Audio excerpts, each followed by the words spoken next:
exactly. Congratulations Thank on a you. great What a film. cozy little cinema you have there. Yeah, it's quite cozy, all right. So listen, let's kick it off. We've got Ben Watson here, who's author and writer. He's written several books on Frank Zappa. I think you're aware of him. Yes, hi Ben, how are you? Hello, Thorsten. So Thorsten, I can't see you. hang on a minute. I'm here. There he is. Okay. All right, Oh, we're this is all how you here. look like. It's better not seeing me. Look at the beautiful audience. Yeah.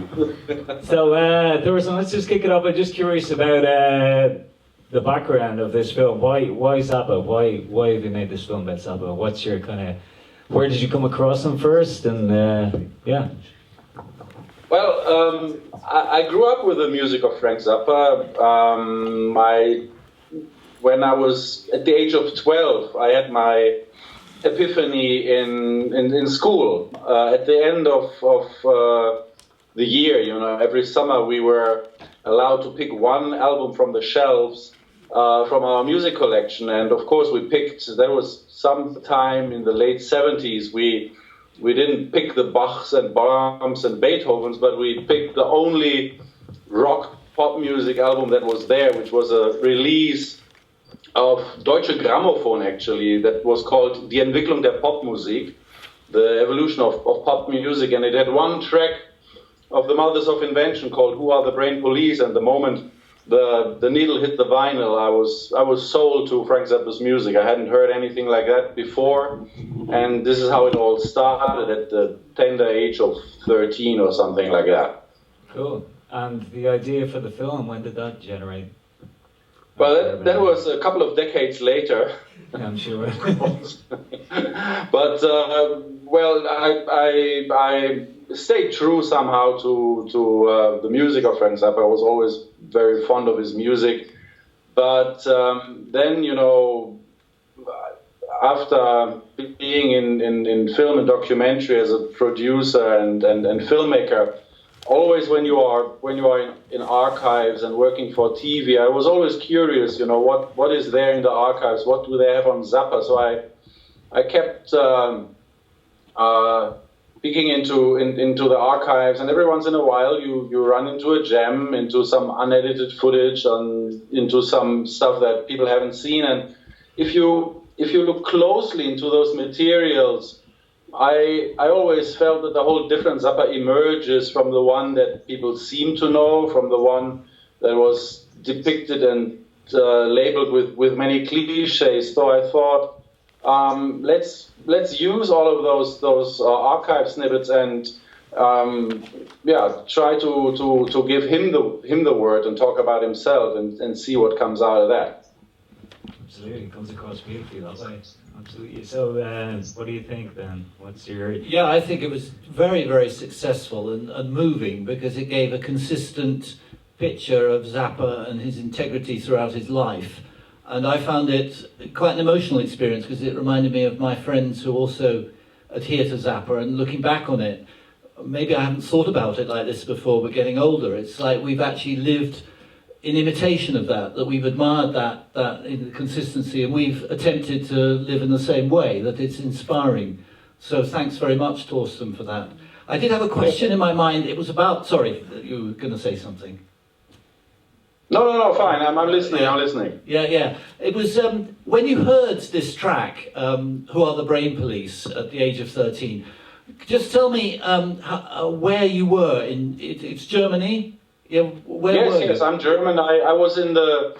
I grew up in the northwestern parts, in North Rhine-Westphalia, and it's a small place called Hamm, close to Dortmund. Twinned with Leeds. Dortmund is twinned with Leeds. I lived in Leeds for about 13 years, and there's a famous man with a barrel of beer that Dortmund donated to the city. But tell me what kind of music you were listening to before you heard the Frank Zappa track. What was your background in music? Oh, my background in music was, before that, it was the Beatles. Actually, my first musical encounter was the Bay City Rollers. And what about you, Ben? Where did you come across that? How long ago was that? And what age were you? What, Zappa? Yeah. Oh, an older brother. He had We're Only in It for the Money, Cool. which always struck me as a 12-year-old, very dirty and filthy music. It didn't surprise me at all that the record executives thought that Mama with her apron and her pad meant a sanitary towel, because the image of the record was so filthy and the guys wearing the women's clothes that everything was imbued with this very attractive kind of filthiness. Yeah. And what inspired you to follow him all the way to write books about him? Well, it was meeting a couple of Mexicans in Italy, and they introduced me to both Marxism and Frank Zappa at the same time. And luckily, I was introduced to Apostrophe and the later records, because I found in England there was a huge amount of what Frank talked about in the documentary, which is only like in the Mothers of Invention, and that everything, when punk arrived, the music press was all saying Frank Zappa had sold out, and if you liked Zappa, you were part of the older generation, and it made Zappa very unfashionable in England. And I think maybe on the continent, that wasn't the experience. It was very interesting to see the coverage with Václav Havel and so on, because it's not just America that rejected Zappa. I'd say also England rejected Zappa, at least as far as the music press was concerned. And that response, that political response to him, because he superseded all the belief in communism, his idea of integrity and decency was beyond those political institutions, which I think is very inspiring. It's funny, I thought coming across him, he had quite a punk attitude in there, interlaced or between the lines, you know, with what you're saying. There's the punk rejecting him, personally, that's what I could see in the film anyway. Well, it's nice to hear a younger person say that. So if you lived through punk, then a song like Tinseltown Rebellion felt like a rejection of the whole of punk. Although I do remember that Frank played the UK subs on Radio 1 when he was a DJ, which I always thought showed very good taste. Thorsten, tell me about the 20 years before you started really making the film, hanging on to Zappa. Did you have moments when you doubted what Frank was doing and you got less keen? Or has it been consistent in your own life, enjoying Zappa? Did you always buy the releases? Oh, well, yes, I think as a teenager, you know, I got deeper and deeper into his music. For me, it was always an escape from the little town I was living in. You know, I was back then as a fan. I was, after you got hold of the official records, then you got into bootleg cassettes and exchanging, and I discovered the world, you know, through all the touring lists of Zappa and learning about strange places in the world like Albuquerque, New Mexico, and whatnot. So.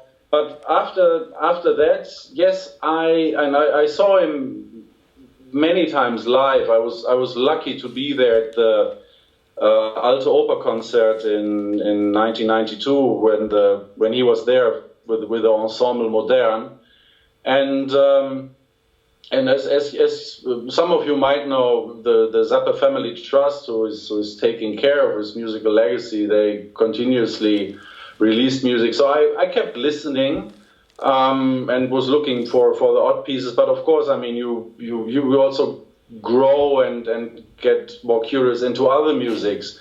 But what I also owe to Zappa was a curiosity in great many other artists. As you have probably realized in the film, you know, he had his peers in contemporary music and in rhythm and blues and in novelty music, and once you hear those allusions and quotes in his music, you also get curious for all of that. So he was constantly, through his influences, enriching my musical horizon.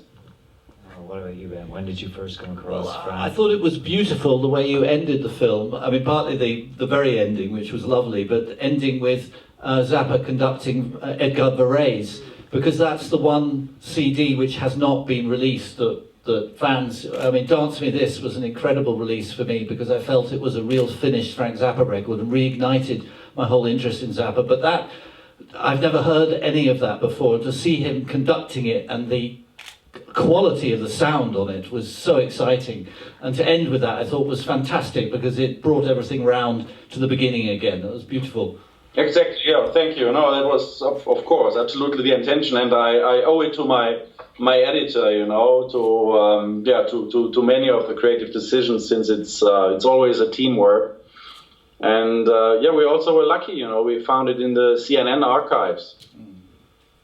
So did you have trouble funding this, or what was the situation with getting the family on the side and all the rest? That kind of, what kind of issues did you have to go through?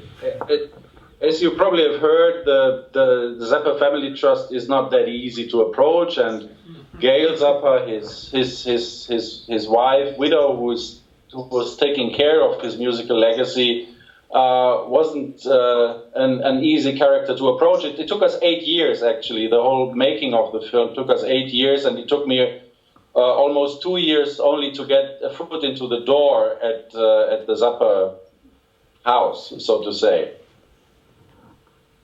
Well, we're very grateful that you stuck to it and kept up with them, because you produced something very I saw somewhere that said it wasn't it praised your film as a good film, but said it didn't manifest the definitive introduction. And I thought about that a bit, and then I thought, how can an introduction to something be definitive? I mean, they're asking for something crazy. I mean, if it's definitive, then you've finished. It's not an introduction. An introduction should leave ends open, and it's an introduction. Yeah.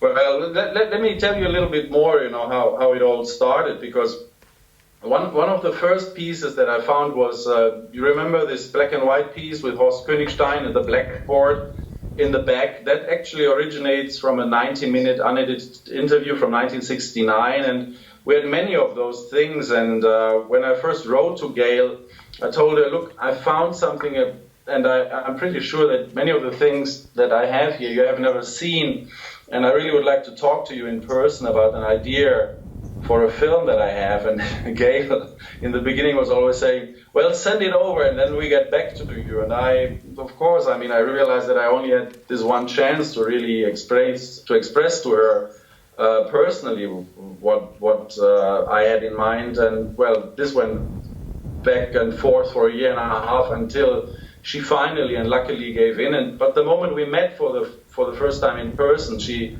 understood the scope of what we are trying to get into, and she was a little bit more accommodating. Still, it went on for another 4 years to get final cut to the film.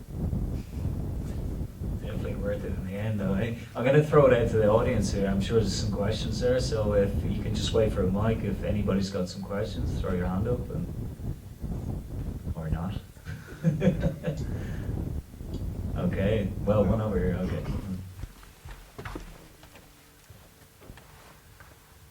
Hi Thorsten, great film by the way. Did the Zappa Family Trust actually provide any of the archival material that you showed during the film, or was it stuff that you found that was already extant in the vaults of certain TV companies? Well, the idea was, that we would be the truffle pigs that go out in the world and find out about all of the things that they do not have in the vaults. We didn't expect to have access to the vault, but eventually, there were a couple of copies that we found, and then they have somebody who is curating the vault, what they call the Vaultmeister, Joe Travers. And at the end, when we were in the online editing of the film, we asked Joe if he might have of this and that piece a better quality copy, and here and there they supported us with better quality copies. Thanks. Anything else? Any other questions? So I presume for the family's own film, of which there's a great deal, I believe, because my friend Danny Houston, I remember, had access to someone who was doing copying for Zappa, and this is like 20 years ago, had videos through the post of private filming of Zappa. And so I know there's a lot of material. Presumably that's what Alex Winter is working on for his documentary. Yeah. Yes, and we also, I mean, we gave all of our findings, all of the hours that is not in our film, we also gave it to the wall, so maybe some of that might help also for Alex's film eventually. Can you tell me about your first experience live with Zappa and where you came across and why? Well, my first experience was with Hammersmith Odeon concerts. Oh no, it wasn't. It was Nebworth. Was it 78? Who remembers? Yeah, Nebworth 78 with Ike Willis. I'd never been to a rock festival before, so the whole thing of going to a rock festival was sort of more impressive than actually seeing Frank. And then it was Hammersmith Odeon, 1979 concert, because I went to all the concerts. And I think I overdosed on live tapes at the time. I was swapping cassettes, the same thing that the Zappateers now do online. I used to do with the Post and cassettes. In fact, there's Paddy here in the audience who gave me an amazing cassette of The Mother's Invention, 1972, the Grand Wazoo at the Oval. I remember you coming round to my flat in Leeds and lending me that tape. And there was a circuit of people copying tapes and a way of distributing music. And I think I listened to the 1979 band a bit too much, and even now, my enthusiasm for the music in the film was very high, and then it took a dip with Dynamo Hum as an encore and Bobby Brown, and I just think I listened to that material too much over those years, and I found my interest came back after that slight dip. And when he was in the Barbican, were you around? Did you check him out, or were you nearby to? Yeah, I think that might have been during my period of mental illness, actually, when he was at the Barbican, so I missed that.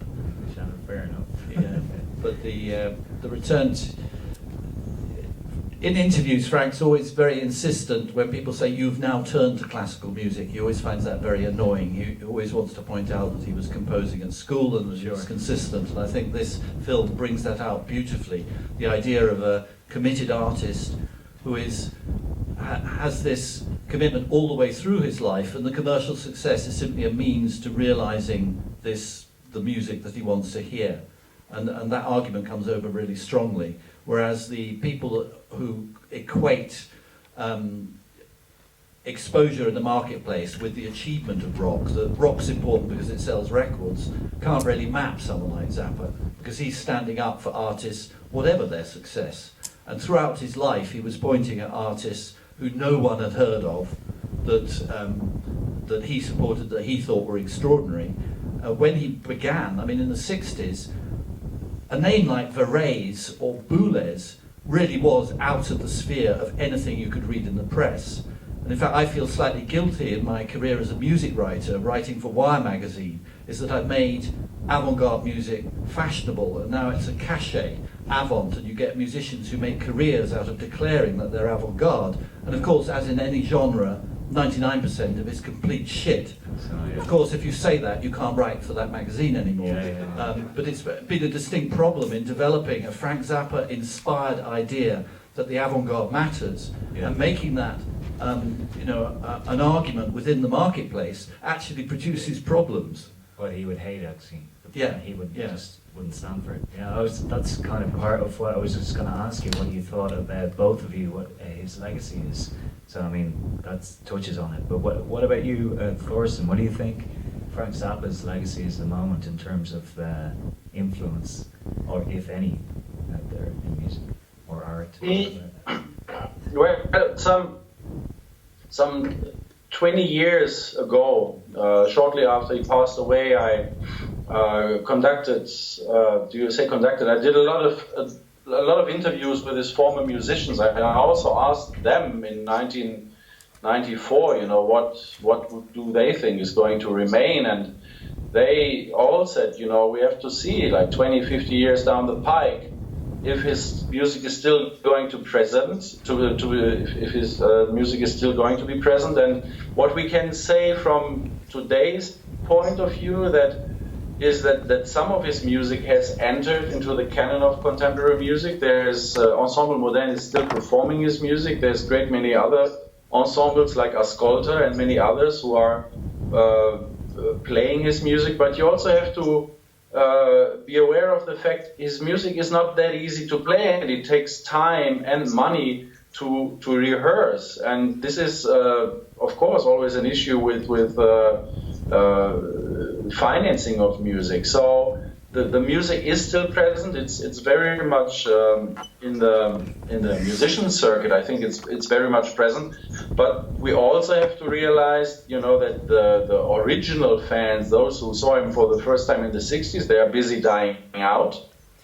So we have to see. It was a revelation. I don't know if you know that the film was released theatrically all over the U.S. in over 100 cities, and I was touring with the film for some time, and it was always beautiful. I can't really see you sitting there in the audience, but the experience in the U.S. was that it was sometimes the grandparents going there with their grandchildren, and like mothers with their sons, and fathers with their daughters, introducing them to the music of Zappa. And we even got messages from people saying, from a lady saying, "I'm bonding with my son over Zappa." Great. So brilliant. That's something beautiful, and I think what we are doing here is an introduction or reintroduction of a great American composer and artist to a larger audience, hopefully. Absolutely, to me included in that. So, and Ben, what do you think of his legacy? I just regret that you put the film on at 8:30. It was just a bit too late to bring my 11-year-old. I think she'd have loved it. Well, it was the 15th. But I'm sure there are going to be other opportunities for us to go and see it. Kids' matinees of this documentary would be a very good idea, I think. We'll show it again on Sunday afternoon at some stage, maybe. Who knows? But what do you think? But we have become hopefully family entertainment now with Zappa, which is nice. Yeah, absolutely. But then, in terms of Zappa's legacy, do you care? He didn't seem to care in the film at all. It wasn't important to him to be remembered. What do you think? Well, his comparison was politicians like Reagan and Bush, so he felt that idea of monuments is wrong. And I'm very sympathetic to that the idea of monuments in marble is a sign of the oppressor, and that the really inspiring people we remember, like we remember family, and we remember them because of their use. And I don't think a Frank Zappa record is ever going to be useless. It's always going to provoke and entertain and so on. So I think the recorded legacy is perfectly safe, because people who actually like music are always going to discover it and play it to each other and be shocked by what they find, and shocked out of the boring narrow limits that so many people, even who think that they love music, are locked in. That you can't become a Zappa fan without becoming a fan of music in general, and it asks all sorts of questions.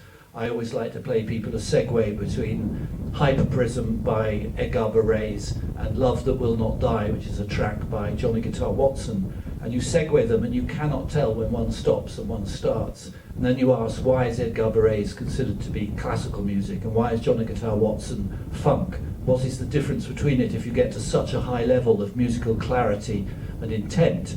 And for me, that's a utopian idea of getting rid of social divisions, and it's a genuine universal humanism. And so I don't think the struggle for that is limited to Zappa, but I think Zappa is one of the great inspirers of it, and I don't think that struggle is going to go away. Yeah. Let me add to that something, because I've constantly been also asked about this quote at the late end of his career, and I really think we have to take it with a grain of salt. First of all, we have to be aware of the fact or the condition he was in back then, and I think he had other things to worry about. The other thing is also, that he was always somebody who was very much in the now, to capture, to grasp the moment and to create the moment when it was possible. And the third thought about it is, if you look how carefully he took care of his musical repertoire, of his recordings, etc. Of course, also for working with the materials, but also for safeguarding, and also knowing, that he had his peers. I think he was pretty much aware of what he would leave behind. So, any questions out there finally before we wrap this up? No. So, what do you think, Ben? Absolutely, that's it. It's a fantastic film. It really very interesting from my point of view. I'm actually coming from an archive point of view.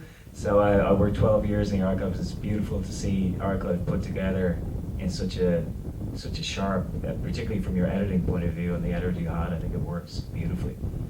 It's definitely very educational from my point of view. So thank you again. And yeah, look, there's this photographer there, or a cameraman, I can't see, you know, but yeah. I imagine, you know, that I'm on a screen somewhere in the back where Ben is and so on. You're So please huge. take a picture, you know, with me and Ben and send it over. I will do. You can check this out on YouTube as well. We're going to stick it up on YouTube in a couple of weeks' time as well. But we'll take a photograph and we'll send it over. No worries. Thanks a million. Good night. Cheers.